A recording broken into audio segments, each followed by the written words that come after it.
BJP's Mission South in 2024. Prime Minister Modi's Mission South, right ahead of the 2024 battle, continues for the second day today. Yesterday was Tamil Nadu, Lakshadweep. Today it is Kerala. And a mega Vikas push is how the BJP puts it, with various SOPs being rolled out worth thousands of crores and projects there. Where he held today a roadshow in Thrissur and addressed a gathering of nearly 2 lakh women. Nari Shakti was the big focus, along with Modi's guarantee. Actor Shobana, athlete Preeti and cricketer Minnu Mani were on stage with the Prime Minister. Addressing lakhs of women, Prime Minister Modi took on the Congress, LDF and the UDF, saying that they considered Nari Shakti weak and hurt Muslim women. The other buzzword for Prime Minister's address was Modi ki guarantee, or Modi own guarantee. नारी शक्ति बंधन अधिनियम अब कानून बन चुका है। आपको याद होगा, जब तक देश में लेफ्ट और कांग्रेस के गठबंधन की सरकारें थी, तब तक मुस्लिम बहनें ट्रिपल तलाक से परेशान थी। मोदी ने मुस्लिम बहनों को ट्रिपल तलाक से मुक्ति देने की गारंटी दी थी। इंडी गठबंधन की सरकार सिर्फ और सिर्फ मोदी विरोध के कारण यहां काम होने नहीं देती। इंडी गठबंधन यहां केरला में लूट की खुली छूट चाहता है। यहां गोल्ड की स्मगलिंग को लेकर जो खेल चलता है, जिन दफ्तरों से चलता है, वो किसी से छिपा नहीं है। इंडी गठबंधन को सिर्फ एक ही काम आता है। इंडी गठबंधन हमारी आस्था पर चोट करता है। इन्होंने मंदिरों को, हमारे त्योहारों को भी लूट का माध्यम बना दिया है।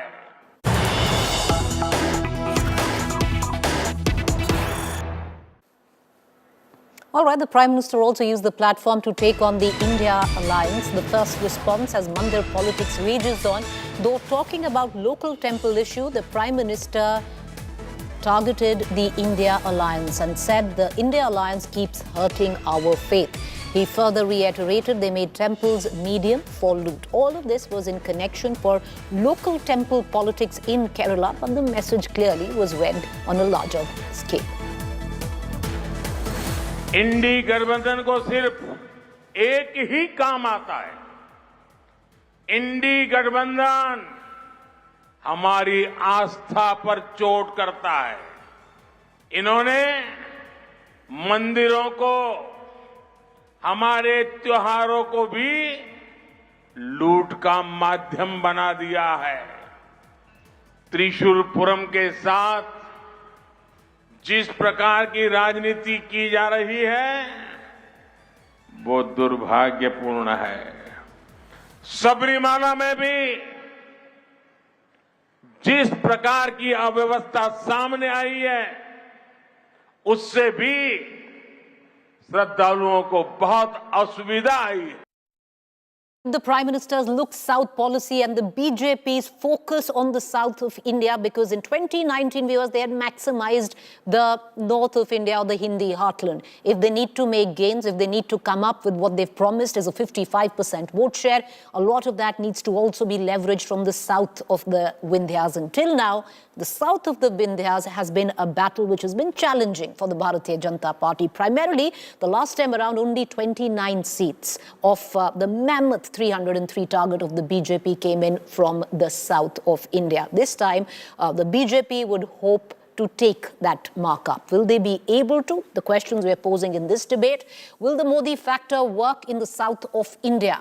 And till now, why is a state like Tamil Nadu or a state like Kerala, where the Prime Minister has been today, been cold to the Bharatiya Janata Party. Can the BJP break ground in the south of India, and how real is the north-south divide? Let's take these questions to our panelists this evening. Joining me, Shekhar Iyer, senior journalist, Sumant C. Raman, political analyst, Prashant G.S., spokesperson, Bharatiya Janata Party, Bhavya Narsimhapurthy, national spokesperson, Congress. Before we cut across to our political analysts, I want to go to the Bharatiya Janata Party spokesperson. Prashant G.S., the fact is, one thing I would reckon you'll admit, that till now, the battle south of the Vindhyas has been rather difficult for the Bharatiya Janata Party. A quick look at your track record. Let's say, you know, there are 130 seats in the 5 big states of the south. You've only had 29 of those in the last elections. You've maximized the north where the Hindi heartland is concerned. The gains will have to come from the south. Is that possible this time around? Preeti, firstly, the journey of 1,000 miles begins with the first step. Remember, we had 2 seats in the Lok Sabha in 1984.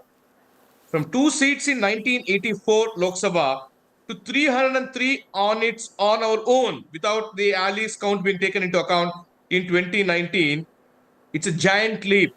Therefore, if you're saying that we are having about 30 seats out of 130 in the south of India, as you put it across, definitely we are making strong inroads. We have consistently increased our vote share in the south, and Karnataka has been one of the states where we have consistently made very good progress, because even when Congress had formed governments, state governments here, we have consistently got more seats.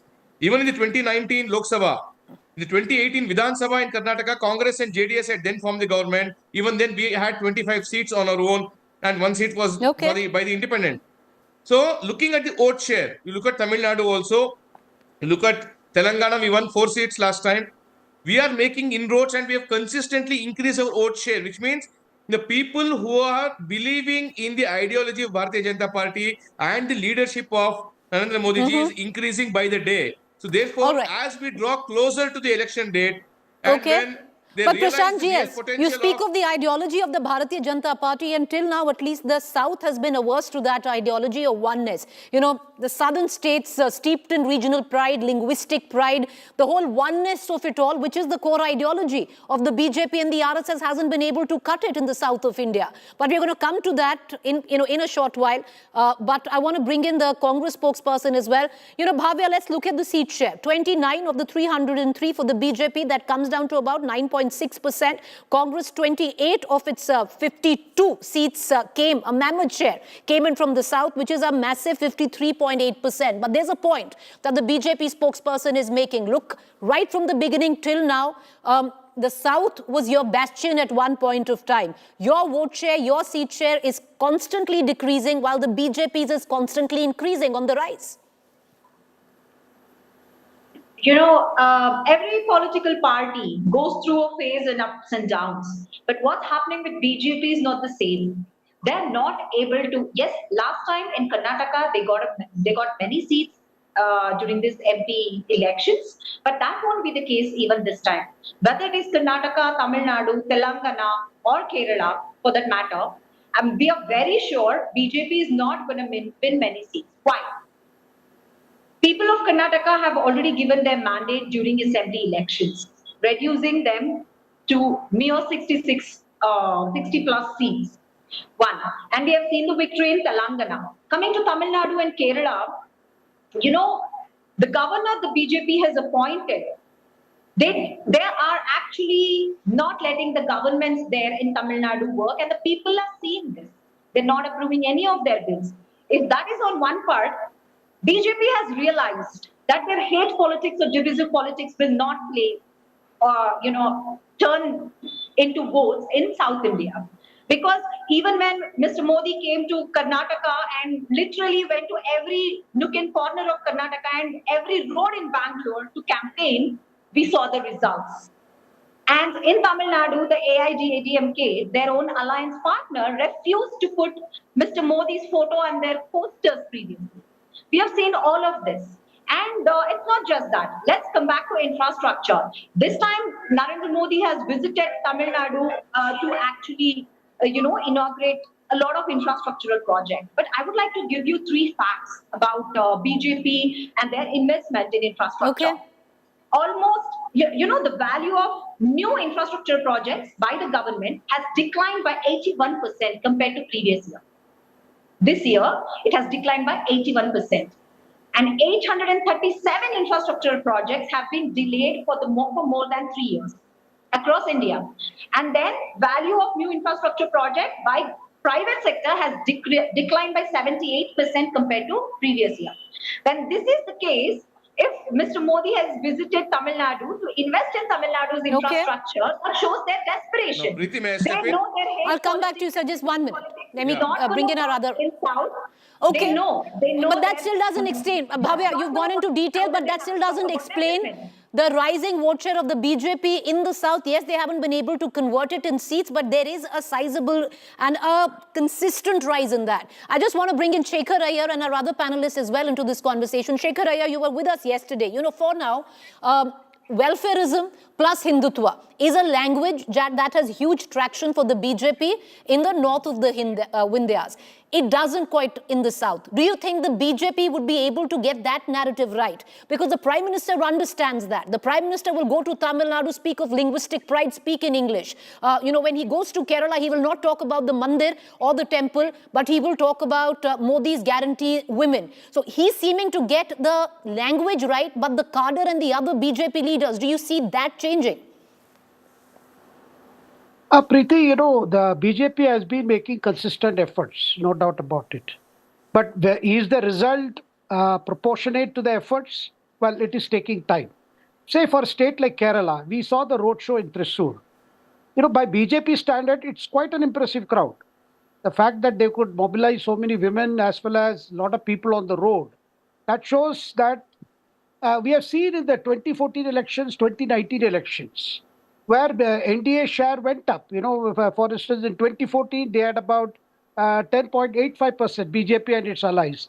In 2019 elections, parliamentary elections became 15%. Of course, by the time assembly elections were held in Kerala, it came down to 12.41%. So what is happening is, if the BJP's vote share has to go up, we have seen that it happens when the UDF vote share comes down.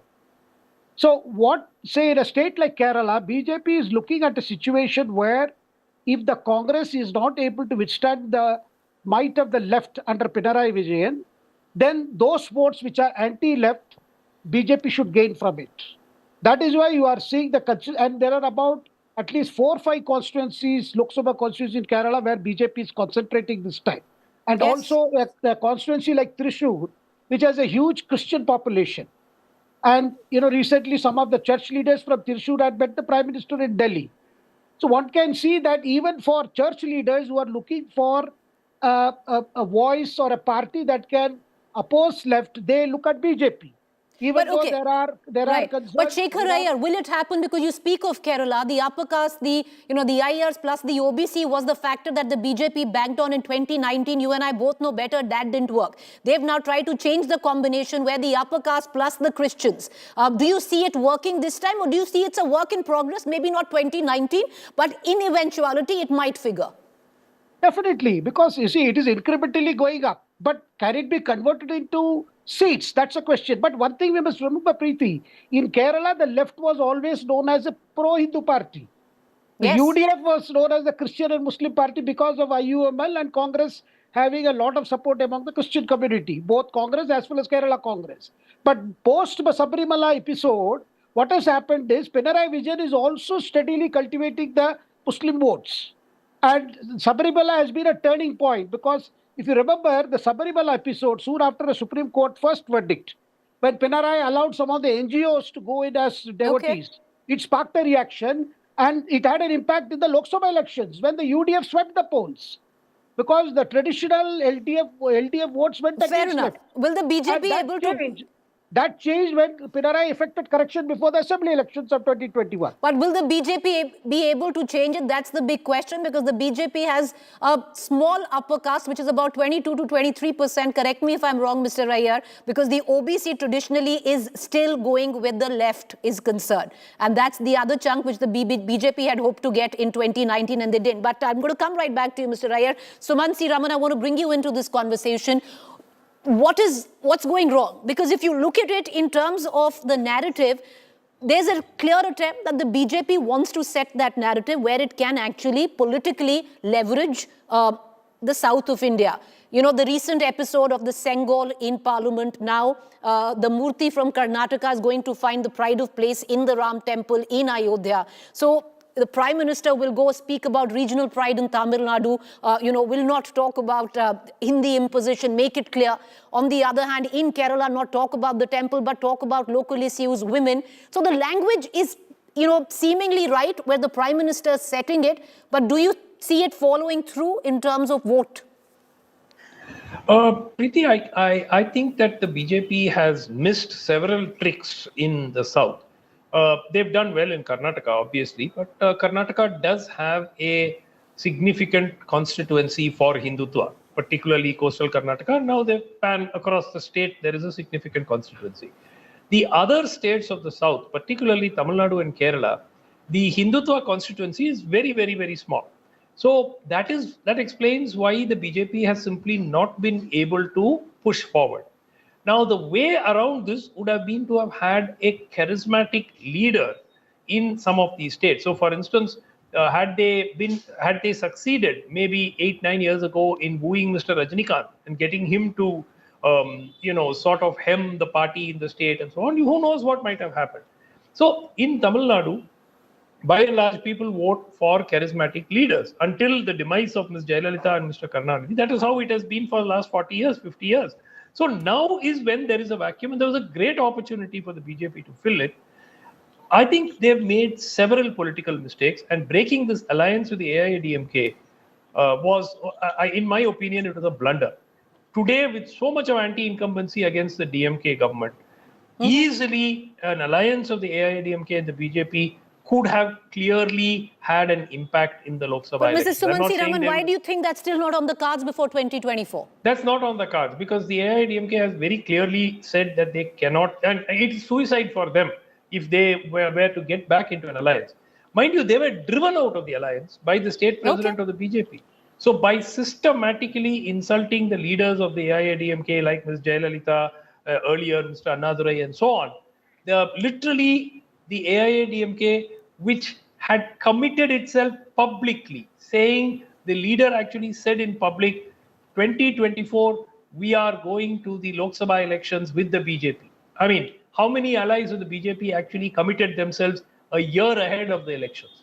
And they've taken that gamble. Will it work is the big question. They have somebody like an Anna Malai there. But Prashant GS, from the BJP, I want you back into this conversation because there's a point that Mr. Suman Raman is making. The sheer fact that the Prime Minister can be on the ticket in the Hindi heartland and win those elections, which he has successfully, but that doesn't translate into the same when he goes to the south because the regional satraps are so strong, the regional leaders are so strong, and the BJP, at least till now, hasn't been able to cultivate a regional strong leadership. Preeti, exactly. See, I do agree that we might not have been able to match the leadership quality what the other parties had, say down south, more so in Tamil Nadu and Kerala.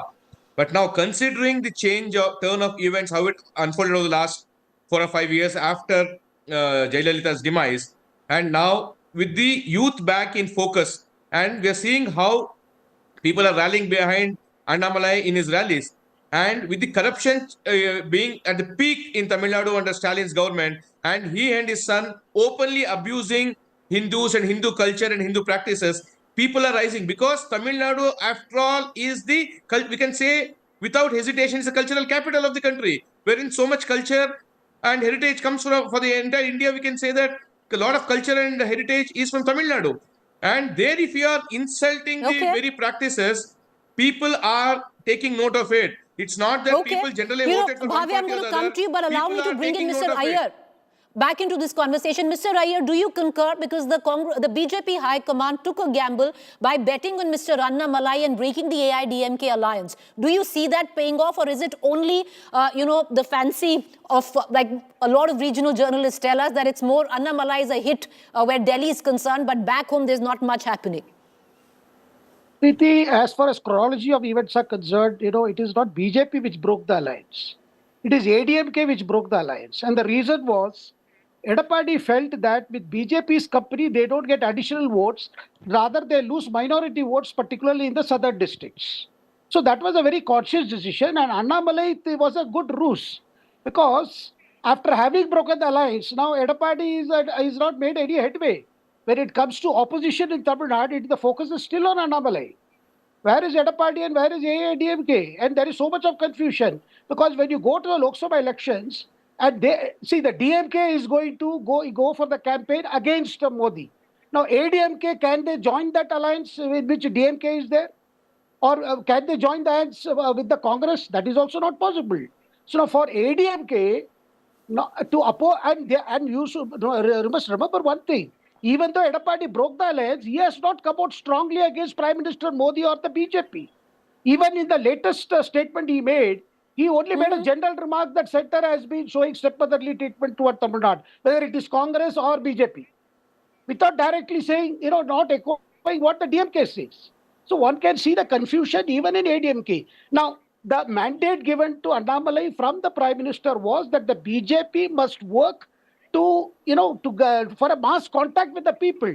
Because unless BJP emerges strong organizationally, even for a future alliance is not possible. Otherwise, their status would be reduced to that of Congress, which is entirely dependent on DMK's mercy. Because Congress has not done any organizational activity. As I bring in Bhavya, you don't concur with Mr. Suman, Mr. Iyer, that the AIDMK alliance, even if it's a post-poll alliance, is not on the cards? Well, I don't think, because Edappadi would like to see, without the BJP, whether he can get back the minority votes which used to come during the Jayalalitha's period. So that has to first be seen, If it doesn't come, then he doesn't have much of an option, because otherwise, what does he do in Tamil Nadu without being aligned to any central party? See, Dravidian parties require as much a national party as an anchor. Right. Mr. Raman, you disagree on that? You're raising your finger. I'll come to you, Bhavya. Give me 1 minute. Go ahead, sir.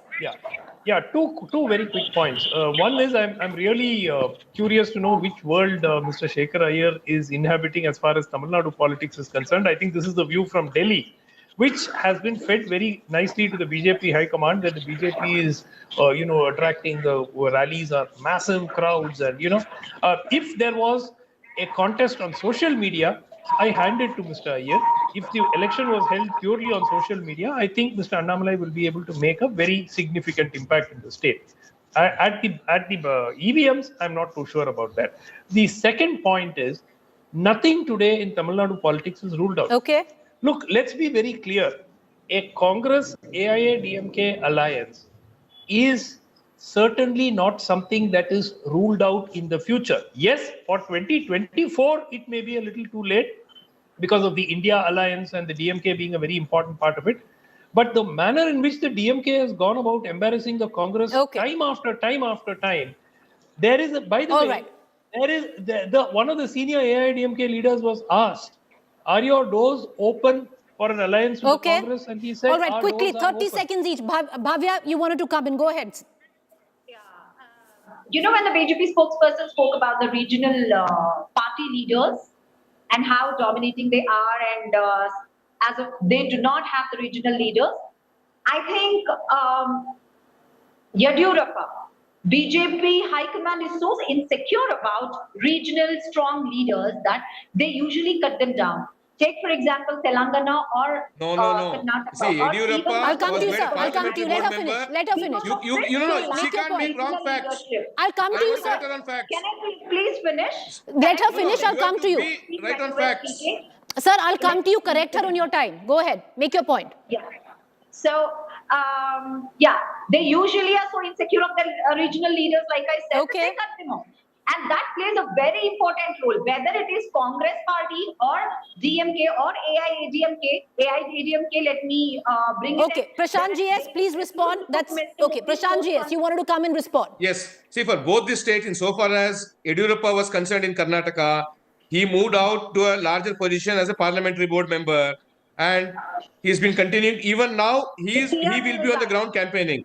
And insofar as Telangana was concerned, there was no ill will among any leaders. The term had come to an end, and one leader was replaced by another. Why do you have to look at it as BJP changing somebody who was strong enough? No. Congress, on the other hand, does not even have 200 seats across India to contest. Tell me All one right, alley.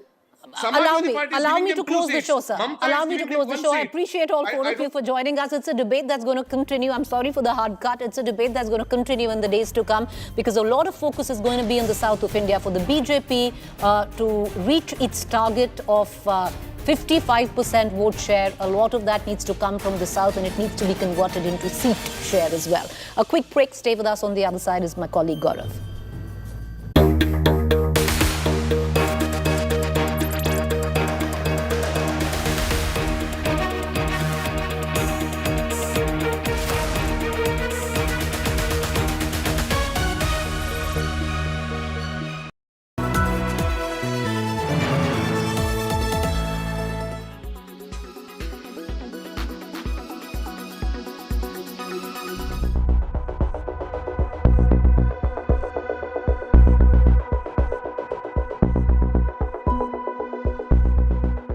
With just months left for the big 2024 poll battle, cracks in the India bloc are widening.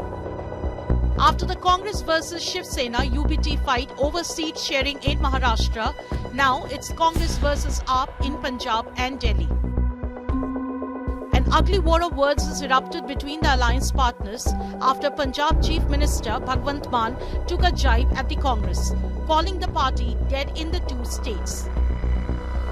Punjab ਤੇ ਦਿੱਲੀ 'ਚ ਮਾਂ ਆਪਣੇ ਬੱਚੇ ਨੂੰ ਦੁਨੀਆ ਦੀ ਸਭ ਤੋਂ ਛੋਟੀ ਕਹਾਣੀ ਸੁਣਾ ਸਕਦੀ ਹੈ ਇੱਕ ਥੀ Congress The Congress hit back hard, with one leader even calling Mann a joker in a social media post. The face-off between the Congress and AAP comes amidst rising tensions over seat sharing in the opposition. In Maharashtra, the NCP and Shiv Sena UBT have claimed a deal on seats. The state Congress leadership is painting a different picture. Another key constituent of the opposition alliance, the JDU, is reportedly upset over a range of issues from lack of urgency in the campaign to nomination of a convener. The India bloc is yet to find common narrative in its mission to take on the formidable BJP election machinery led by Prime Minister Modi. Bureau Report, India Today.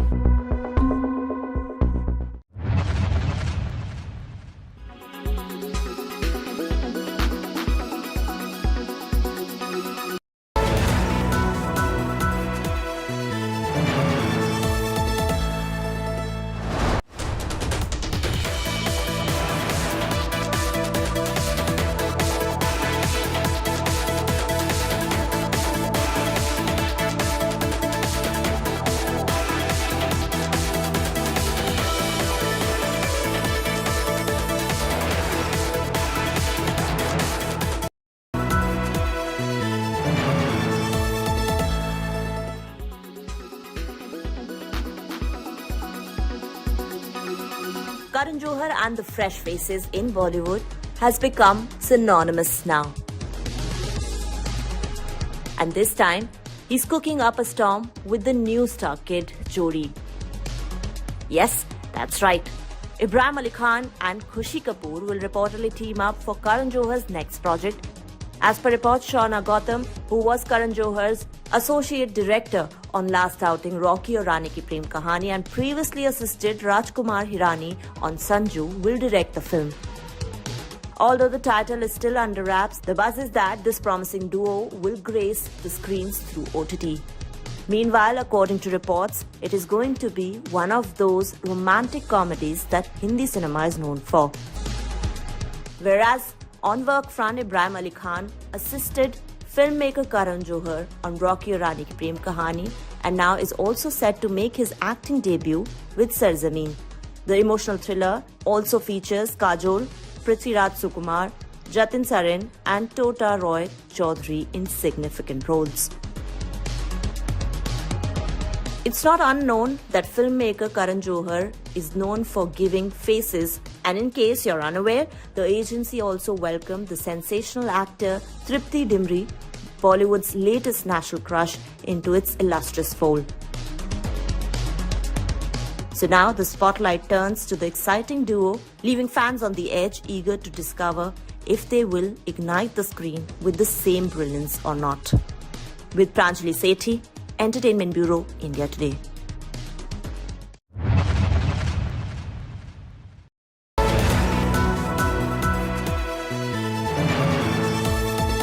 Presented by RP Sanjeev Goenka Group, Growing Legacies. Co-presented by Century Laminates by Manish Malhotra, fashion for your furniture. Co-presented by Macho Hind, Bade Aaram Se. Co-presented by New Kia Sonet, the Wild Reborn. Co-powered by PolicyBazaar.com, Har family hogi insured. Max Life Insurance.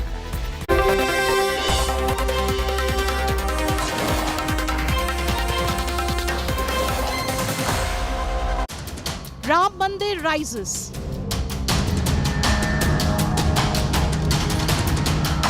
OAC stokes big controversy. Breaks up lost masjid. नौजवानों तुमसे मैं कह रहा हूं, हमारी मस्जिद हमने खो दी और वहां पर क्या किया जा रहा है आप देख रहे हैं। जहां पर हमने बैठ कर सलातो सलाम के नजराने पेश किए, आज वो जगह हमारे हाथ में नहीं है। बीजेपी डिक्लेयर्स बहुत कुछ बाकी है। ओवैसी, राम मंदिर तो झांकी है अभी और सभी बाकी। Who is provoking? Who is politicizing Mandir? Big focus on News Track. And Prime Minister Narendra Modi today launched a scathing attack on the opposition India Alliance in Kerala, saying that the India Alliance keeps hurting our faith. They've made our temples and festivals medium for loot. He spoke of the mismanagement that came to light at the Sabrimala temple. But has the